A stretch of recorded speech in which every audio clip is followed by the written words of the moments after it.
Assalamualaikum warahmatullahi wabarakatuh. Saya Tini Martini Tapran. Saya dari GSSI, Generasi Semangat Selalu Ikhlas. Nah, saya tuh ada di mana sih sesungguhnya? Saya itu berada sekarang di pos RT 5 RW 7 Cibunut.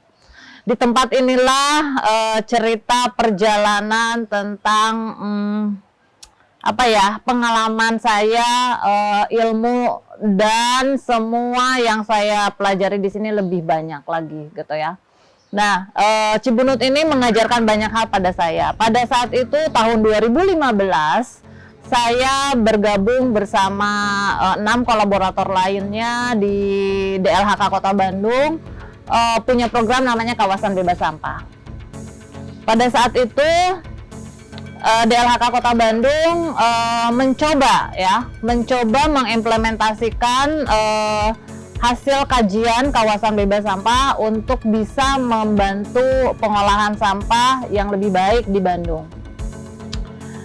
Nah, kenapa sih saya memilih tempat ini? Tempat ini sangat spesial sesungguhnya, karena tempat ini ternyata menyimpan emas gitu ya. Jadi ini adalah mutiara terpendam. Kalau dari luar gitu ya, orang nggak pernah tahu tuh Cibunut seperti apa gitu ya. Tapi sekarang Cibunut banyak dikunjungi orang, banyak dijadikan studi-studi banding. Kemudian juga banyak juga akademisi yang akhirnya membuat TA, tesis, bahkan disertasi di sini.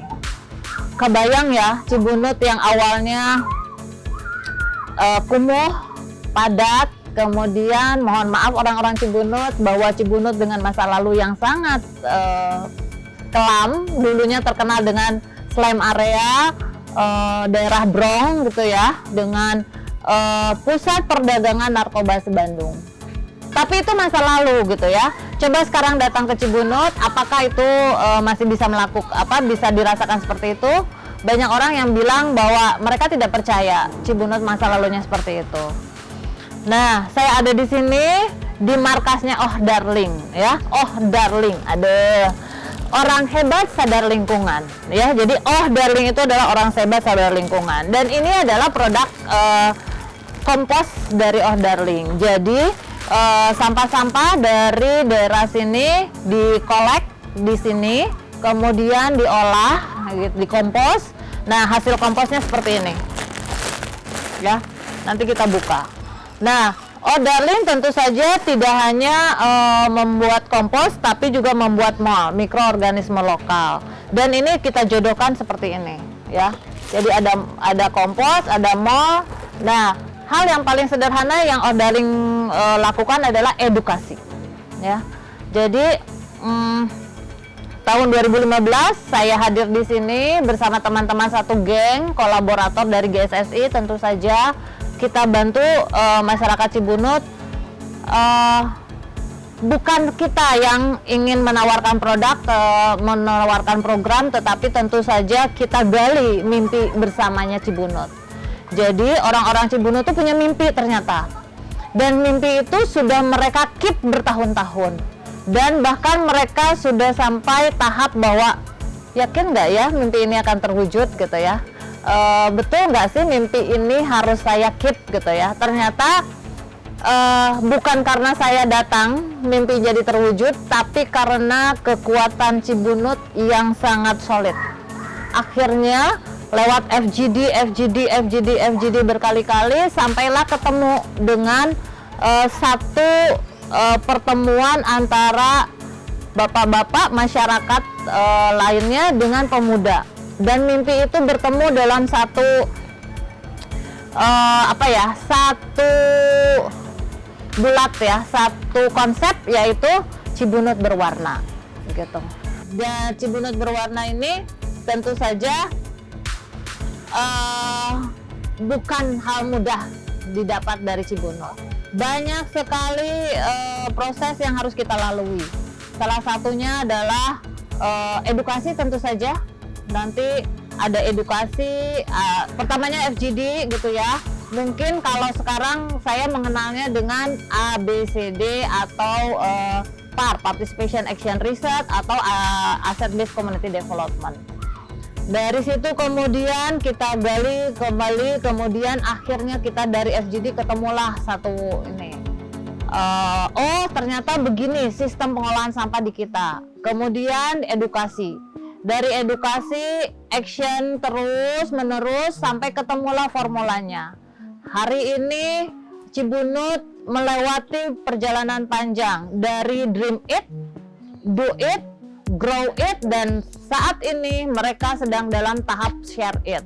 Jadi mereka terus menerus secara mengembangkan wilayahnya dan lain sebagainya, tetapi juga mereka share kemana-mana. Di tempat inilah banyak orang datang akhirnya belajar dari Pak Agus tentu saja dan dari Pak RW ya.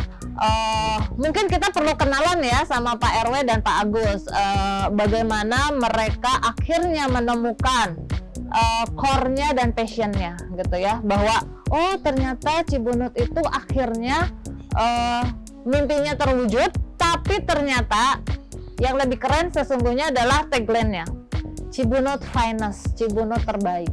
Orang boleh saja mencontek Cibunut, orang boleh saja meniru Cibunut, tapi Cibunut punya semangat baru, punya semangat yang tekad yang kuat, yaitu Cibunut terbaik, Cibunut Finest. Dan itu boleh dilihat di salah satu tembok ada tertulis, itu adalah Cibunut Finest, itu adalah mural pertama yang dibuat di sini.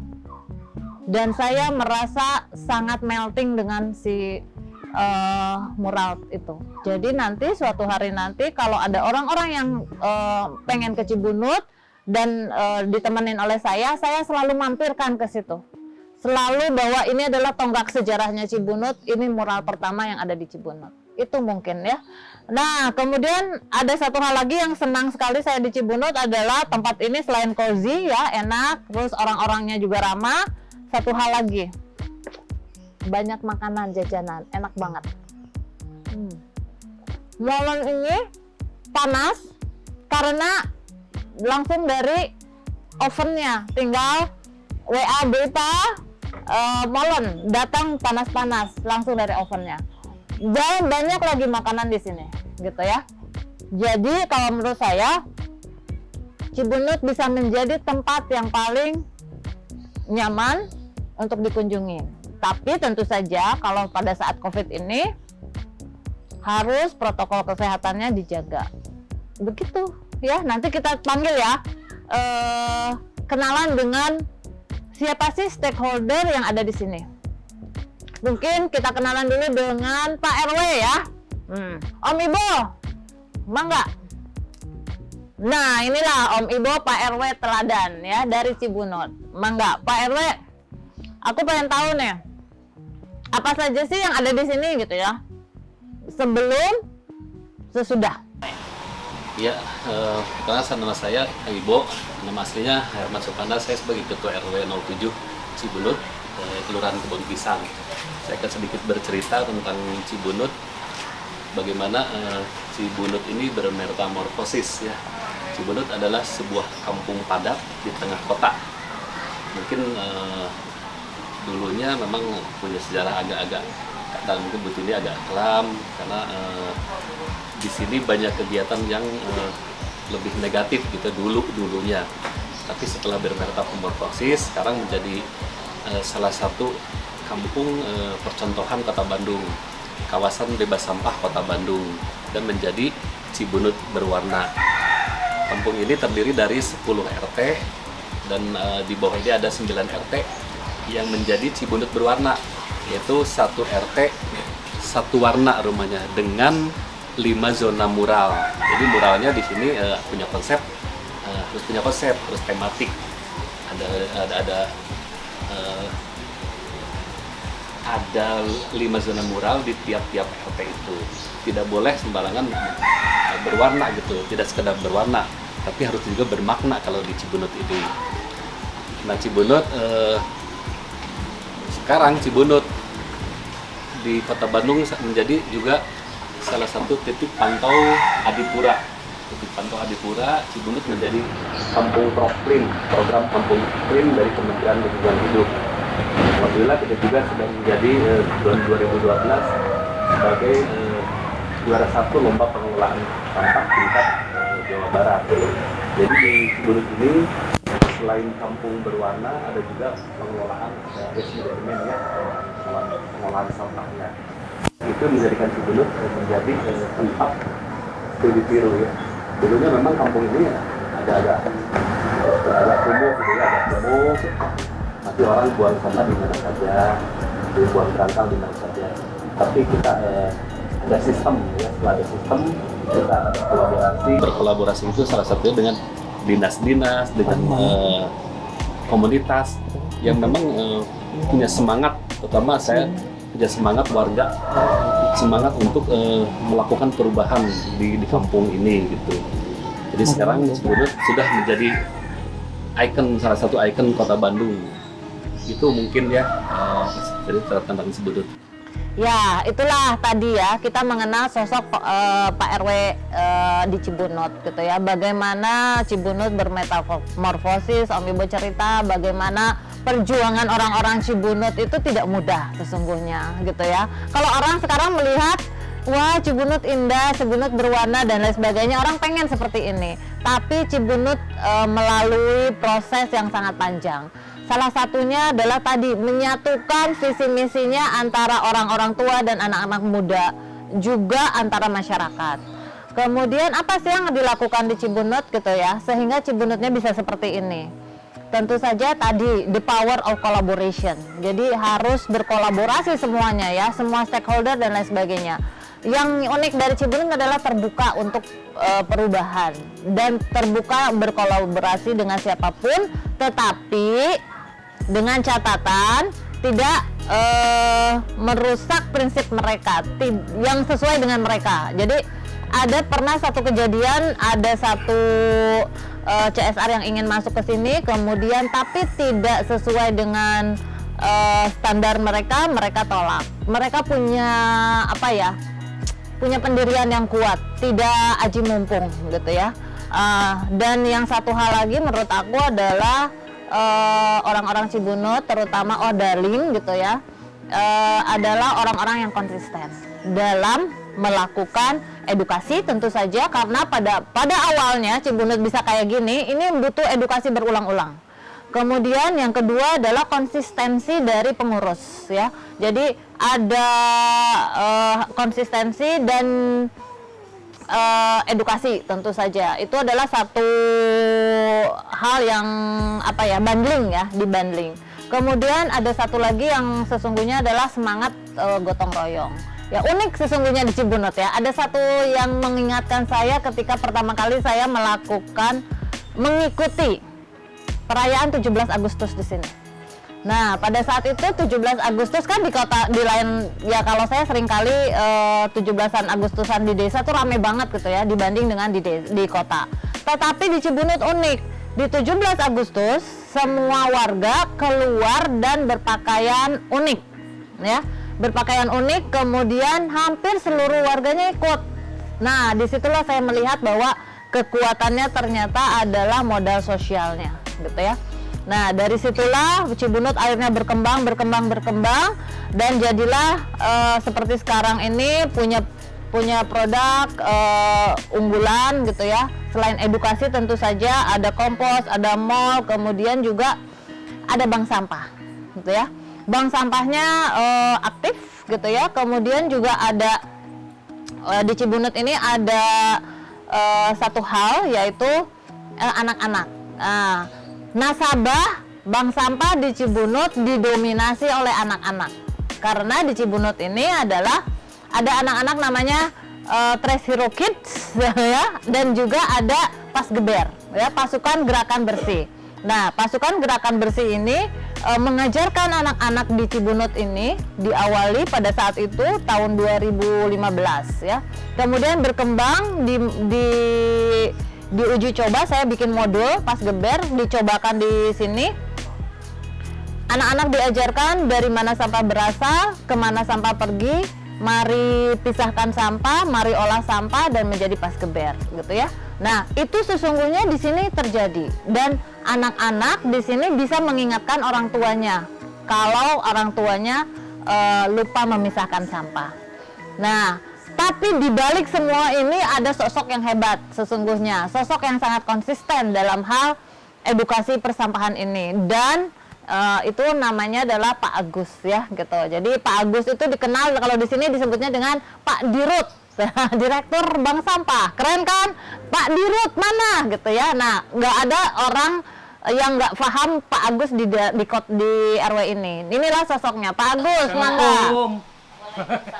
Ada apa Bu?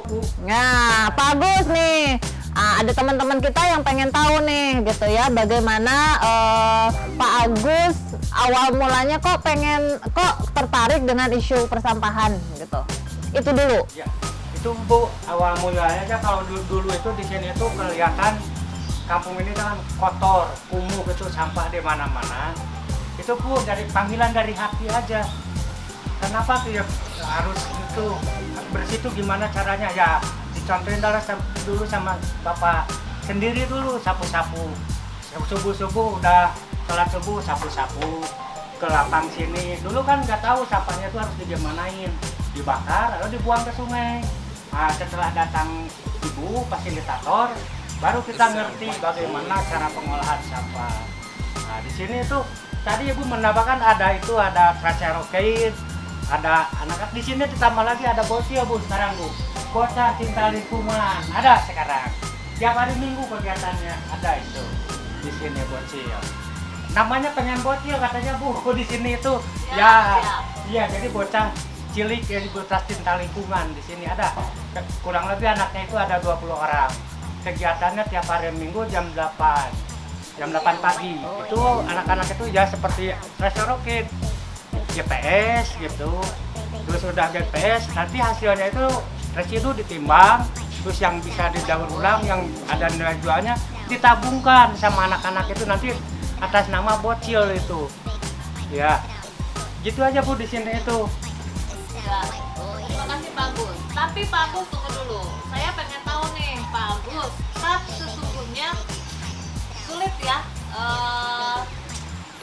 Dan Pak Agus tahu sendiri ya, ketika di awal kita mulai bergerak tentang ini, tentu saja banyak kesulitan ya yang kita alami. Nah, bagaimana sih memelihara semangat Pak Agus supaya ini memang kenapa sih Pak Agus bisa tetap bertahan gitu ya, dan yakin bahwa kita bisa melakukan ini semua, dan yakin bahwa Cibunut pasti bisa bertahan. Mangga. Ya Bu, itu kan warga itu harus diberi contoh Bu, keteladanan lah. Jadi kita itu bergerak aja dulu. Contoh, kalau lagi ada orang-orang lagi ngobrol, kita lihat balas sedikit ya, sampah bercakap, kita sapu-sapu aja dulu itu. Jadi merubah mindset warga itu memang sulit. Tapi kan kalau sama ada kegiatan kita beberapa orang sama anak-anak, jadi dia malu sendiri. Jadi di sini itu diciptakanlah budaya malu. Itu jadi kalau kita bergerak, mereka diam kan, nanti ke depannya itu dia jadi malu sendiri kalau lihat kita itu.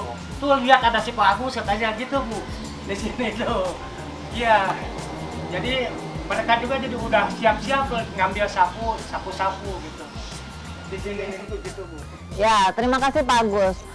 Nah, teman-teman, sesungguhnya cerita tentang Cibunut ini belum selesai, gitu ya. Saya yakin bahwa banyak sekali yang bisa digali di sini. Untuk itu, masih penasaran kan? Tunggu saatnya tiba, kita akan bercerita banyak, gitu ya. Kalau memang teman-teman mau ya, gitu. Jadi Cibunut menyimpan 1001 cerita, dan salah satunya adalah yang mendorong saya akhirnya kuliah lagi, gitu ya. Saya itu sesungguhnya adalah lulusan dari Fisika ITB, tetapi entah kenapa tertarik dengan isu community development ini. Dari Cibunut saya merasa bahwa kok saya kurang ilmunya tentang hal-hal seperti ini. Akhirnya mendorong saya sekarang di usia yang sekarang senja, setengah abad, kuliah lagi studi pembangunan agar untuk paham lebih banyak lagi gitu ya. Nah, teman-teman pengen tahu lebih banyak lagi tentang Cibunut, mangga silahkan nanti datang sendiri ke sini atau nanti kita ceritain lewat YouTube ini ya. Terima kasih. Semoga teman-teman bisa mengikuti jejak Cibunut, mengikuti jejak kita semua, yaitu dengan cara kalau di Bandung dikenal dengan Kang Pisman ya, kurangi, pisahkan dan manfaatkan sampah. Kalau begitu saya ajarin nyanyinya ya. Kang Pisman, ayo kita lakukan, kurangi, pisahkan dan manfaatkan sampah kita semua. Aye, gitu ya. Itu jadi teman-teman jangan lupa kurangi sampahnya sebelum ada sampahnya, kemudian jika sudah ada sampahnya pisahkan, jika sudah dipisahkan maka manfaatkan sehingga sampah yang sampai ke TPA sedikit. Terima kasih sudah berada bersama kami. Assalamualaikum warahmatullahi wabarakatuh. Tetap semangat.